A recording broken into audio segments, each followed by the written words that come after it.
अस्सलाम वालेकुम, मैं हूं सबा भट्टी और आप देख रहे हैं MAT20 न्यूज HD। आइए नजर डालते हैं आज की अहम खबर पर। District bureau chief Altaf Tahir ने उम्मत इस्लामिया स्कूल एंड कॉलेज पिंड सुल्तानी के चीफ एग्जीक्यूटिव मुमताज़ ज़रई साइंसदान मंजूर हुसैन का खसूसी इंटरव्यू किया। इदारा 1997 में इस मकसद के तहत कायम हुआ कि गरीब व पसमानदा तलबा तालिबात को मेयारी तालीम फराहम की जा सके। मंजूर हुसैन ने बताया कि इदारा आज इस इलाके का वाहिद जदीद सहूलतों से आरास्ता तालीमी मरकज़ है, जिसमें साइंस और कंप्यूटर लैब, लाइब्रेरी हॉल, तिबी सहूलतें और सिक्योरिटी का मुअस्सर निज़ाम मौजूद है। खूबसूरत इमारत, हवादार कमरे और कुशादा सहन तलबा के लिए खुशगवार तालीमी माहौल फराहम करता है। मंजूर हुसैन के मुताबिक स्कूल और कॉलेज में न सिर्फ निसाबी बल्कि हम निसाबी सरगर्मियों को भी खसूसी अहमियत दी जाती है। तलबा के लिए मुतालियाती दौरे और हफ्तावार तालीमी जायज़े का इनेकाद किया जाता है।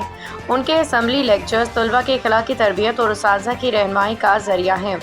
उन्होंने वालिदैन की दावत दी के इदारे का विज़िट करें और मुयारे तालीम का खुद मुशाहिदा करें।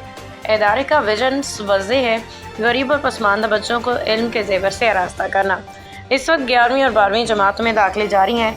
माहिर उस्ताज़ा तलबा की तालीम और तरबियत में मसरूफ़ है। ये शेर इदारे की अक्कासी करता है, किस्मत नोए बशर तब्दील होती है यहाँ, एक मुक़द्दस फ़र्ज़ की तकमील होती है यहाँ।